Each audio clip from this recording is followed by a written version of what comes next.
Thank you for joining me. I'm making this video to talk about distractions in the day-to-day worlds that can take us away from keeping our power and energy in our center, as if we were a battery that could be depleted and needed recharging.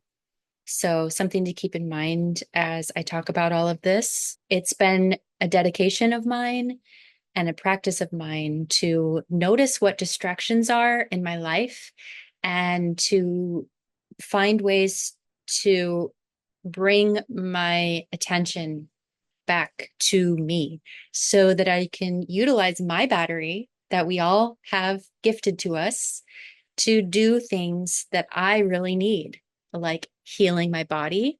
And also, what it can be used for is remembering who you are and your authenticity. What is your essence?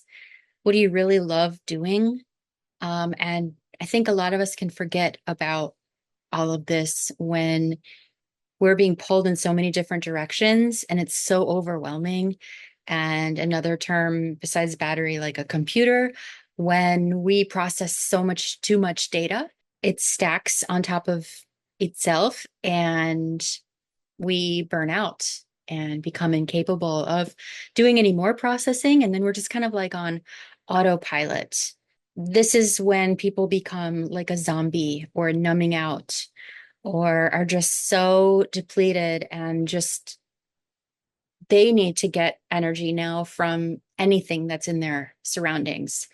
But ironically, the things that people tend to reach out for to give them energy in that state are just further and further and further depleting you. And, you just become very susceptible and incredibly vulnerable to a lot of things that see this opportunity to further siphon off of a very weak person. Here are 10 distractions that keep us from getting in touch with our authentic self, from honoring our essence. And let's look at also the emotional reasons why we may tend to those 1 through 10s. We can just discuss. I am not an expert. I am just sharing from the wisdom that I've incurred over the past decade or so, refining my life to bring my power back and to become more comfortable with doing that. So thank you for watching, and let's just dive right in. So the first thing I would say is the big obvious one that we all know about, how much time and distraction comes from social media. How it works is there's chemistry in our brains, and like someone that can be addicted to drugs, the dopamine and the serotonin that we can get from the interactions that we think we're having on social media fuels a vicious cycle that it's very, very, very, very hard to break free from. I definitely utilize social media and share and appreciate when people like or, send me a message or whatever. It makes me feel good. And that's a part of it, but I'm very aware of it. And something that I wanted to talk about with like doom scrolling, especially on Facebook or Instagram or any other platforms I don't use, like TikTok probably and Thread. Something that happens is the more and more and more we scroll, even though there's an algorithm that's suited toward you and your preferences, there's also unpredictability. Unpredictability. And when I go to sleep at night and I'm dreaming, some of the things that I saw that I didn't get to process. So there's two things. Like if you scroll, and you've just watched 25 to 30 reels or images or stories, even though you don't think you're taking in anything, or maybe you do know, but it happens so fast. The subconscious collects all of this stuff. And we have, before you know it, gone through maybe 5 different emotions like fear, happiness, sorrow, grief, horror, And then during our nighttime, while we're dreaming, it may induce anxiety and have all these weird dreams that aren't directly coming from the depths of our archetypal language from our subconscious. It's just about processing all this crap. As someone that is hypersensitive to a lot of different things on a lot of different spectrums, and being an empath, I am incredibly affected if I'm going through gardening reels and then all of the sudden there's a video of an animal being abused, or there's a video of people fighting, or something hypersexualized. And it puts me in a place that then I have to deal with processing that. And the more I experience having this injury that affects my central nervous system and my whole body, and the more precious my power and energy and my nervous system's health is, the less and less and less I'm tolerating these things that I don't agree to. So, what I do for social media is I catch myself.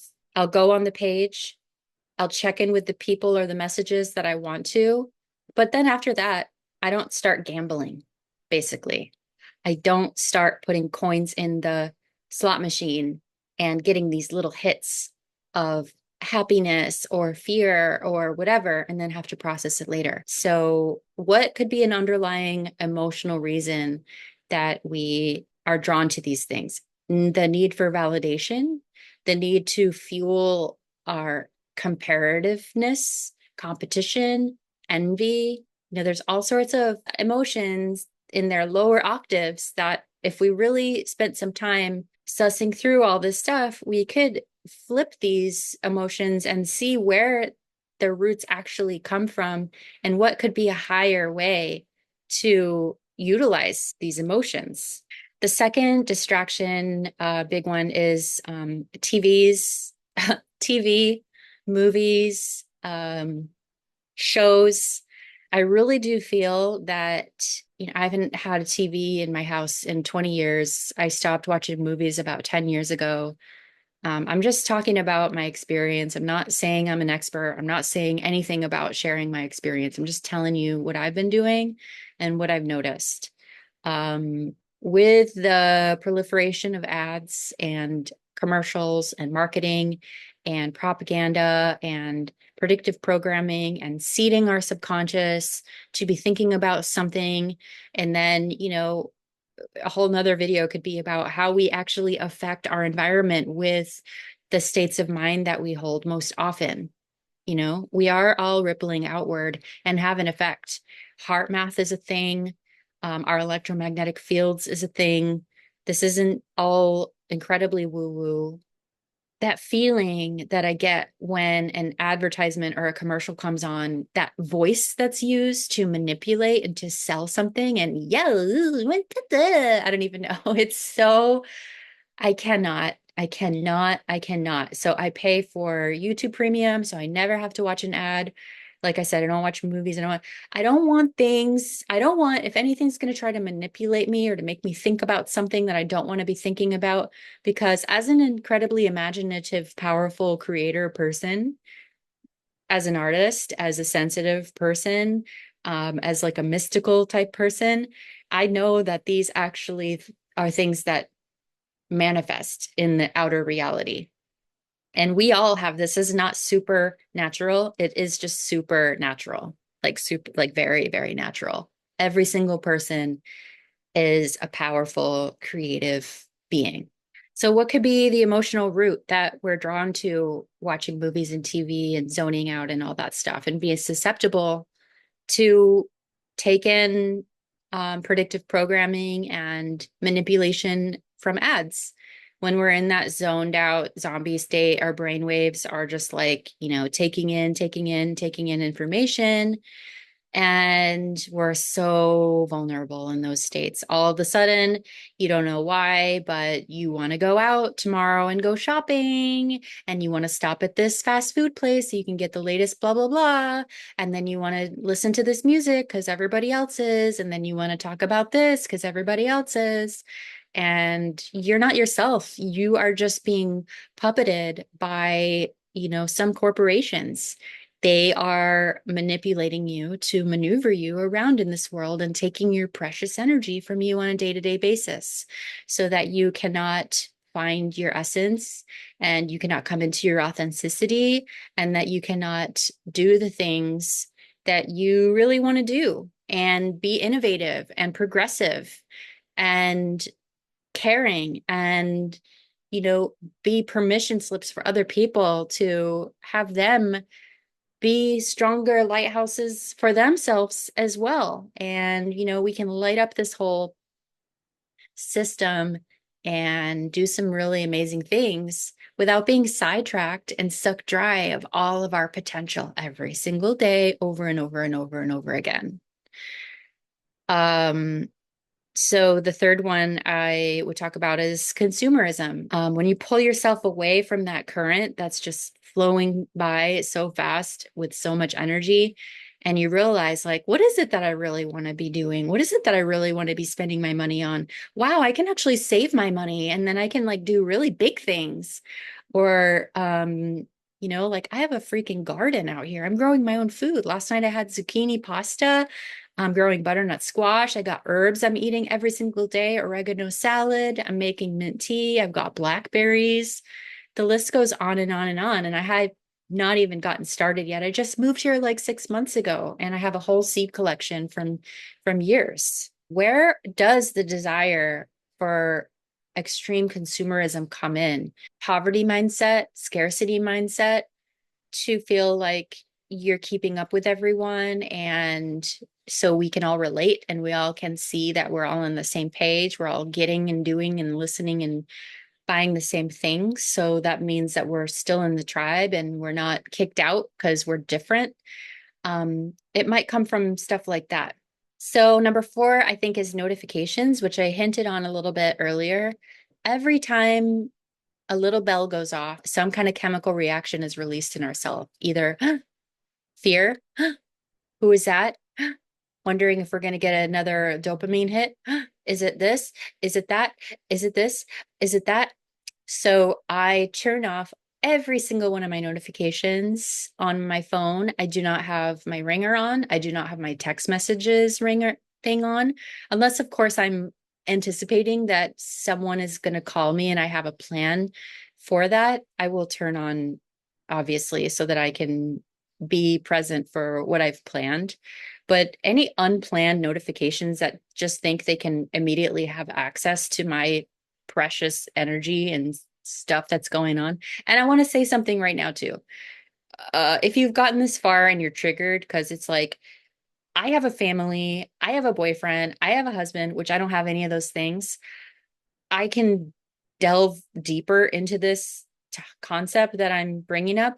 And I understand when we have these relationships and interpersonal dynamics that rely on us, but you can still do all this stuff in a crafted, refined way that works for you, with your family's dynamic, with your partner's dynamic, with your whatever, your job, whatever. You can do all this stuff and still be considerate to those agreements that you have.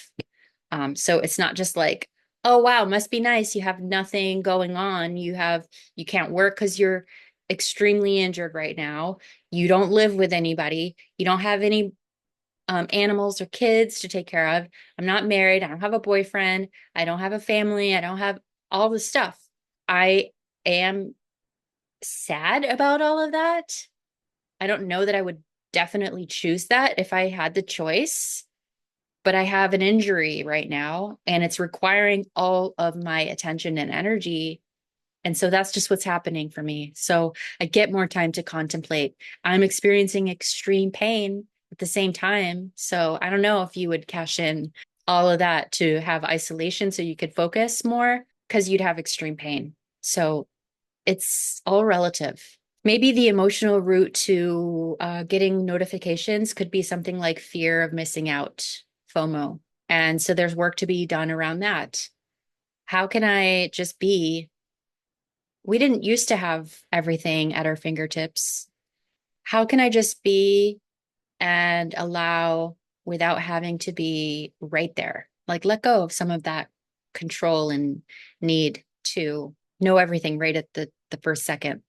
You can screen your stuff better. You're not just susceptible to answering the phone and then, it's a conversation that you don't want to be having. 5, another big distraction or something that could be taking away from our center and our power is like work and career that we've chosen.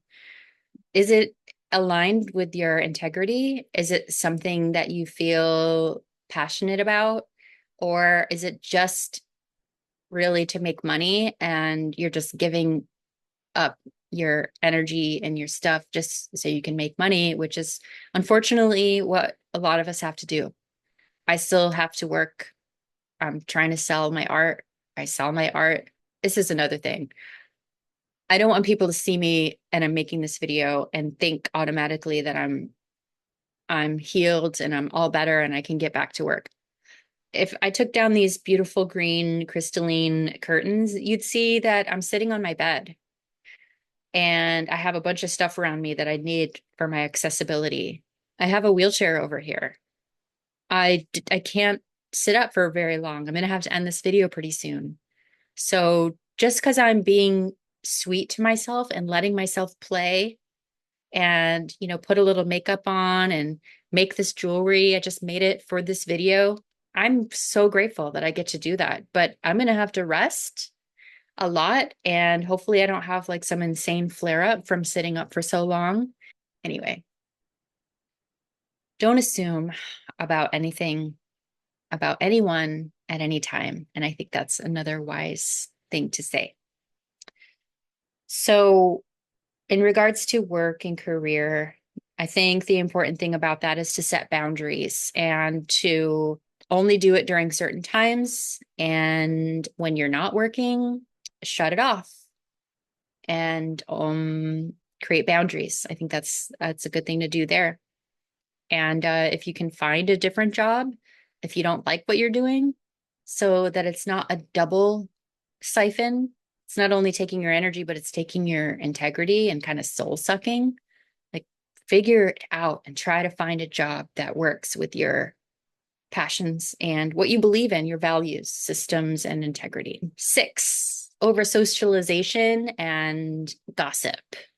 So I've been in relationships just one on one. It's just been me and my boyfriend for years and years and years, different relationships. And I didn't really have a lot of friends or a big friend circle that I checked in with constantly and talked about the latest da da da da. And, you know, I've noticed that over these past 3 years, since I've been single for the longest time, since I have been, since I was a teenager, and I noticed that I quickly like started making friends and all these beautiful people who I love very much. I realized that, wow, there's no way I can keep up with talking every day, talking every other day. And if I have 5 or 6 friends and I'm trying to juggle all of that during a week, that means I'm talking to someone every day. And some days I don't want to talk to anybody. And I don't want to be made to feel bad that I'm not able to keep up that relationship. So I would hope that all my friends know that my heart is equipped with a space for them that will never expire. And just because I can't continue to talk all the time, and it doesn't mean anything else. So, anyways, when we have a tendency to over socialize and then talk about superficial type things and then start gossiping about people, and then quickly you feel drained, you leave that conversation, you leave that place where you met with that person, and you just feel like, ugh, gosh, we could have really used our time and our words and our energy a lot more wise. So until you're able to do that, I would suggest pulling back on having so many conversations and just look at, like, what do you agree with? What do you not agree with? And then start becoming more determined to keep that, to be less of a people pleaser, which is something that I'm still on the path of. Like, I'm making this video. For years, I would be a people pleaser because I know people that will watch this video and think I've lost my freaking mind. And it's okay. I don't want to be in this world for anybody else but me. This is me. And If I people please for the rest of my life and do things for other people that don't actually care about helping me, I'm living here by myself. I could be living with someone that would be much better than living by myself. If anybody's not really helping you, then they don't get to decide how you're spending your time. If I'm in an environment with someone that really cares and is like helping me and is sharing a house with me, I'll be, considerate about cohabitating and co-harmonizing. But I'm on my own. And so here I am, done people pleasing, done catering to having conversations about something that doesn't agree with me. I don't want to talk about that. So, hey, I can only talk for 10 more minutes and then I got to go. I love you. Bye. It could be unhealthy stuff like trauma bonding. It could be codependency. It could be you falling into an empath narcissist relationship. It could be so many things that once we take the time out and look at what we're actually doing and find the higher octave of that lower octave emotion that was putting us in that place in the first place, and then find better ways to nourish yourself on your own or to refine your life so that you're only speaking with people that feel that higher octave. So 7 is news information overload. So yes, I'm making this video talking about be careful with distractions, be careful with where your energy's going. I'm not saying become a full-blown conspiracy theorist and don't watch the news. I don't watch the news, but I know what's going on because I glimpse and glance once in a while. And if something is huge and really, really important, how do you really even know if that's still really important? But I take a look at it and I use my inner GPS and I say, how do I feel about it? Okay. I'm not going to let the news and the information overload force me to make a decision about what category I'm going to be in. And so that anything other outside of that category is bad and should go to hell. I'm not going to fall into that trap. There's so much divisiveness in society. What do you agree with? What do you believe in? How can we believe in anything when the world is constantly changing and beliefs are open to interpretation? I am not going to get trapped in the fear porn of news that's making me have more drug chemistry reactions in my body that I need to be glued to the screen to know what's happening next, when all it's doing is weakening my amygdala and my brain and making it impossible for me to make mature, responsible decisions on my own because I'm in such a state of weakness and fight or flight and I don't even know what to do and I need someone to tell me what to do. I'm not agreeing with that. I do not agree with that. Coming back to like the scrolling, the overload of information, because we're also, processing throughout the day and in our dreams of what happened to us during the day. Like information overload is like scrolling 50 reels and then having 50 different emotions and then thinking about 50 different ideas and processing like emotionally each person that you see and the situation. And that's a lot. We have enough to take care of with what are we going to eat? How are we taking care of ourselves? What's a progressive way I can think? What's a better way I can be tomorrow? What can I organize? What can I do for myself? That's enough. That's enough information to have to process besides putting on a bunch of other crap that has nothing to do with your life. The toxic emotional trait that could have to draw us toward that would be probably, again, like fear of missing out, fear of missing something and wanting to stay in the loop. We're not going to be out of the loop. We're always here together. And we can come from a responsible, calm place about it, or we can come from a drugged out autopilot fear state about it. Number 8 would be a toxic relationship. I mentioned before, like the narcissist empath thing. I know that narcissist is a huge, like overused term the past few years. But it's a real thing. Codependency and working out those weird little mind games or reproducing patterns that we had growing up with other people that we're meeting now to try and resolve the relationships problems from the past in the future. It just is a mess. It gets messy and We have to see really quickly the patterns and how is this person showing up in my life? What do they want from me? How are they asking for what they want? What do I want from them? Can we exist without wanting anything? Do we have a transactional thing going on? Is it healthy? Do we have a mutual understanding about what that's based on? Am I trying to trick you? Are you trying to trick me? Is there something weird underneath all of this? Just really paying attention to every single interpersonal dynamic that you have in your life and correcting those things because it's incredibly draining. And then all of a sudden you're thinking about this relationship, thinking how, oh my God, this is bothering me. Da, da, da, da, da.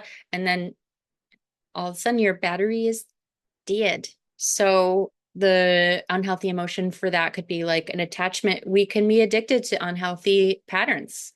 We can be addicted to, because that's all we knew. That's all we knew growing up. We didn't know any better. This is what we saw. Take it back, reevaluate. How do you really want to live?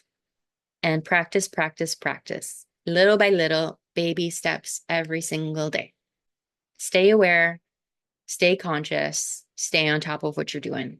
Number 9 is excessive planning and worrying. The weight of the world and all the things that we have to do can be overwhelming. And I just got a planner, a 3-year planner, which is really cool. I hope I live to fill in the whole thing. This condition that I have is very unpredictable and it's a lot to manage. And so fingers crossed that, or I don't know if that's a spell, all the things aligned so that I may live and live and live. And even if I don't, then I can still give and give and give. But I won't be stuck in the astral realm. I will be out, free and sovereign, exploring and perhaps creating my own universe from where I want to do it from my heart, not from a transactional desire to fuel parasitic interactions. When we try to take on too much, it's quickly burning us out. So small bites, understand that, that's happening. I can't get to it now. I don't even know when I'm going to get to it. So I'm addressing this week and that's it. I'm addressing this tomorrow and that's it. I'm addressing this today and that's it. And have some time to think about that before you go to sleep. When you're waking up, take some precious time and plan out how you'd like your day to be, what you'd like to focus on, and focus on that. And don't get all static, all these distractions that can take you away from your mission, what you wanted to do. And then quickly you're feeling shitty because you didn't do what you wanted to do. And that's where the rumination comes in, the excessive worrying. When I feel like when I'm thinking and ruminating a lot about like something that happened in the past or something that I have no control over, it's another chemical reaction is releasing cortisol and too much stress in my body.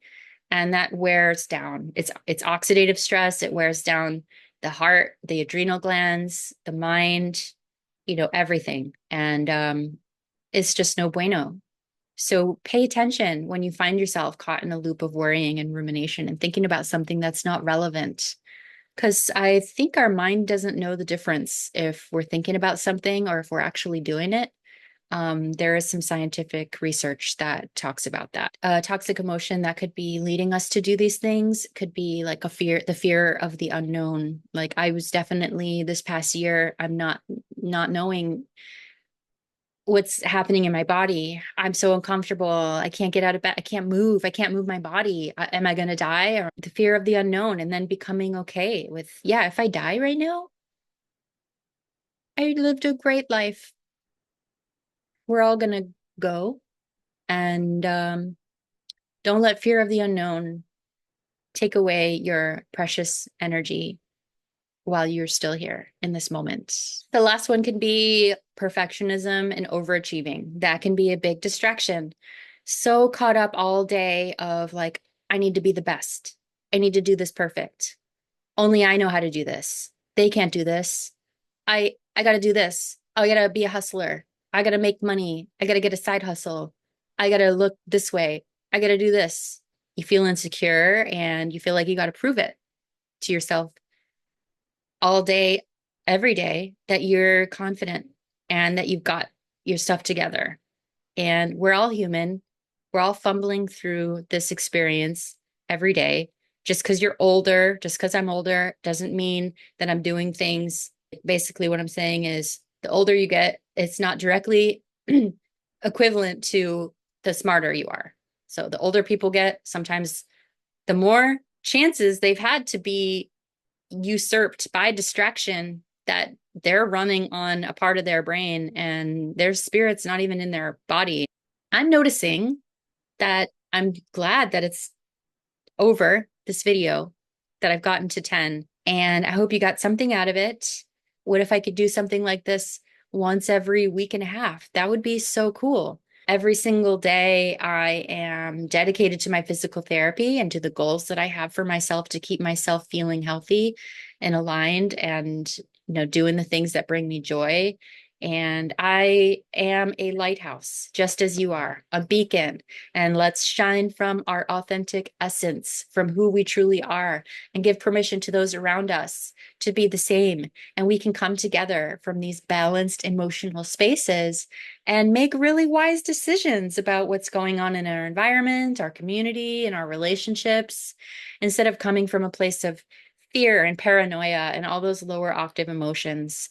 And just like, oh, I feel so nice to be around someone that has relaxed, that is taking care of their emotional health. And let's provide a sense of safety and stability and nurturing for each other so we can go into the future and progress instead of continuing to go into the future and just continuously being siphoned on more and more and more and more and more. And who's in control then? What kind of puppet master is in control then? And what kind of world is that going to be? So take some time and think about these things. And thank you for watching.